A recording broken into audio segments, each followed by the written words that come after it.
wabarakatuh. Selamat pagi anak-anak kelas 4 SD Negeri Tempel Wetan. Kembali lagi bersama saya, Bu Vivin, wali kelas 4 SD Negeri Tempel Wetan. Sebelum kita mulai pembelajaran hari ini, marilah anak-anak semua kita berdoa terlebih dahulu. Berdoa dimulai.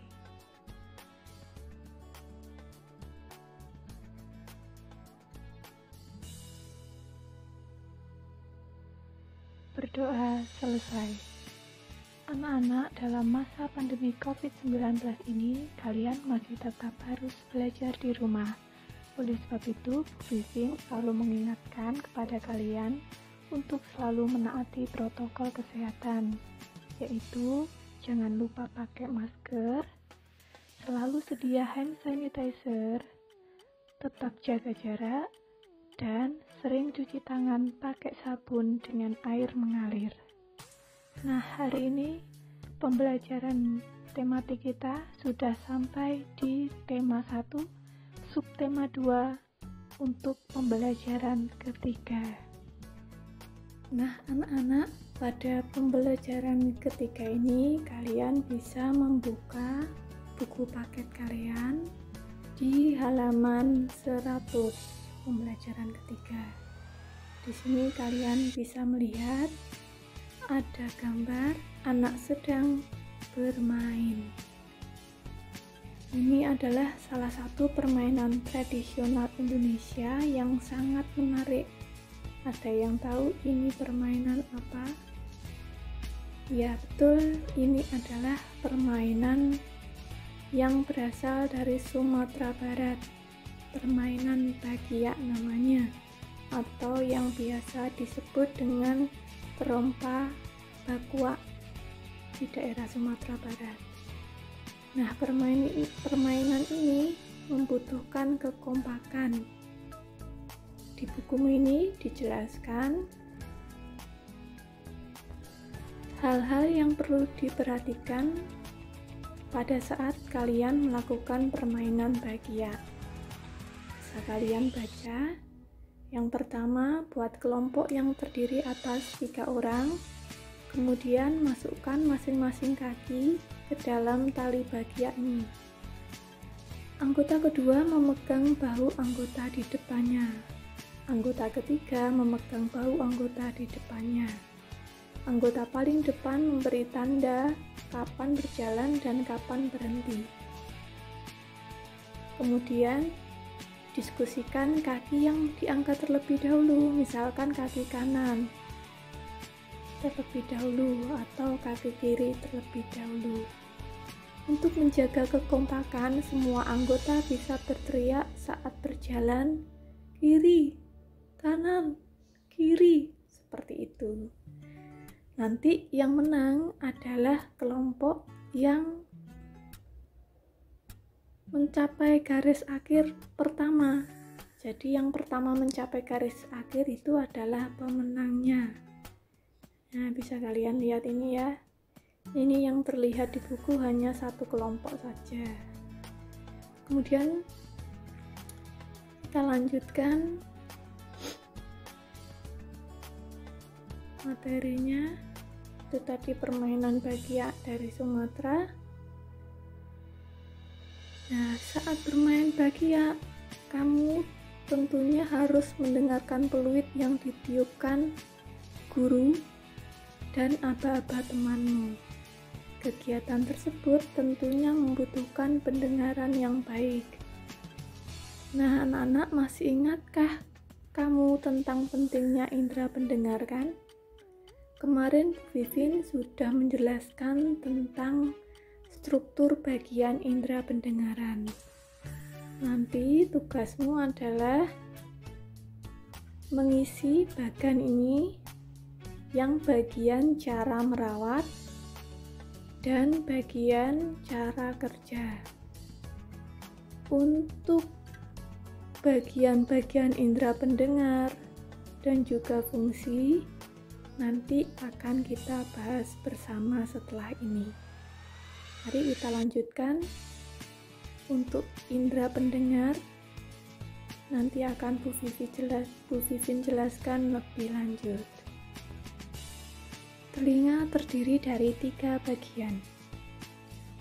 Yang pertama ada telinga bagian luar, kedua ada telinga bagian tengah, dan ketiga ada telinga bagian dalam. Bagian telinga dan fungsinya.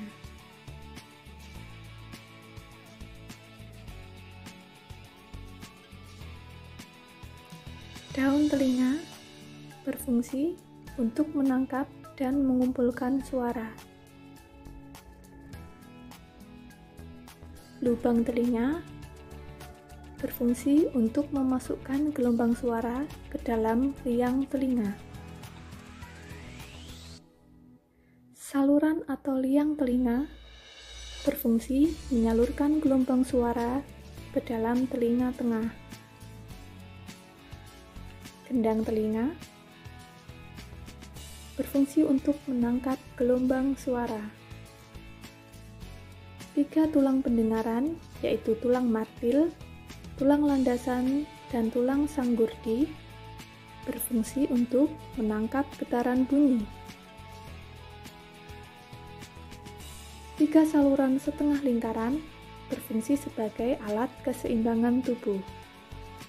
Saluran Eustachius berfungsi untuk menghubungkan telinga tengah dengan rongga mulut. Koklea atau rumah sifut berfungsi menjadi impuls saraf yang akan diteruskan ke otak. Syaraf pendengaran berfungsi meneruskan getaran suara ke otak. Anak-anak, itu tadi penjelasan tentang bagian dan fungsi indera pendengar. Nanti silakan kalian tulis di buku kalian cara kerja indera pendengar dan cara merawat indera pendengar. Nah, untuk selanjutnya kalian bisa membaca buku paket di halaman 106.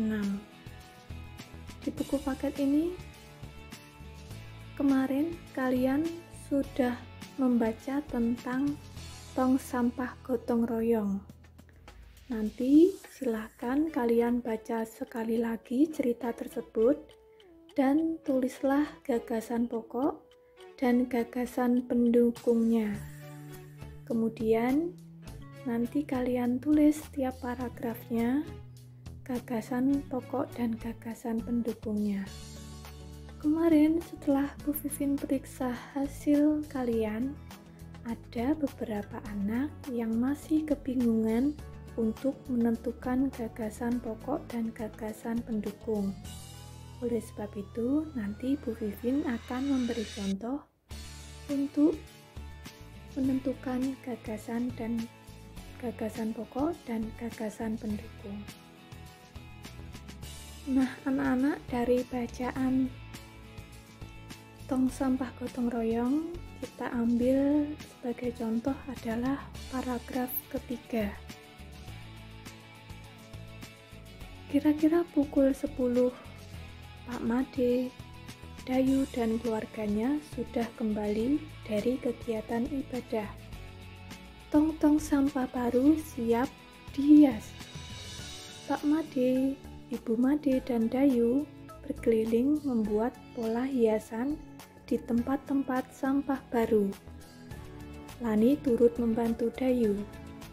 Setelahnya, warga bergotong royong mengecat dan memperindah hiasan tempat sampah.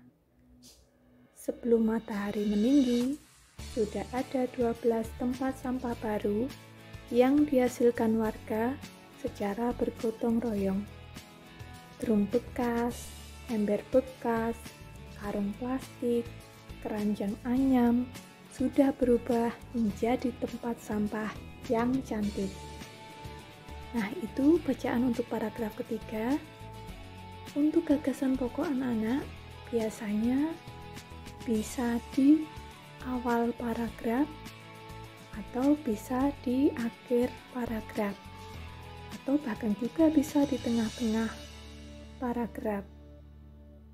Untuk bacaan ini gagasan pokoknya ada di kalimat kedua yang berbunyi, tong-tong sampah baru siap dihias. Yang sebelah sini adalah gagasan pokoknya. Maka gagasan pokok ini ditulis, tong-tong sampah baru siap dihias. Nah, bagaimana untuk gagasan pendukungnya? Gagasan pendukung adalah semua kalimat selain gagasan pokok.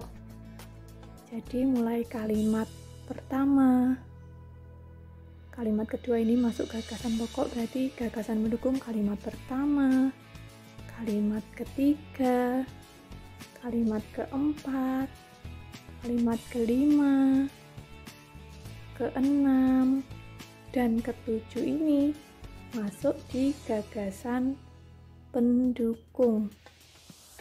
Nah, ini kalimat pertama, ini kalimat ketiga, kemudian keempat, kelima, keenam, dan ketujuh itu masuk di gagasan pendukung. Nah, begitu ya caranya anak-anak. Silahkan nanti untuk tugas kalian adalah menentukan para gagasan pokok dari paragraf gagasan pokok dan pendukung, dari paragraf 1 dan dari paragraf kedua. Untuk paragraf ketiga sudah kita ambil sebagai contoh. Ini sudah sebagai contoh. Nah, nanti diskusikanlah bersama orang tuamu. Kemudian hasilnya silahkan seperti biasa dikirim melalui media sosial ke Bu Vivin. Nah, sekian anak-anak untuk pembelajaran tema 3 ini. Semoga bermanfaat untuk masa depan kalian. Amin. Assalamualaikum warahmatullahi wabarakatuh.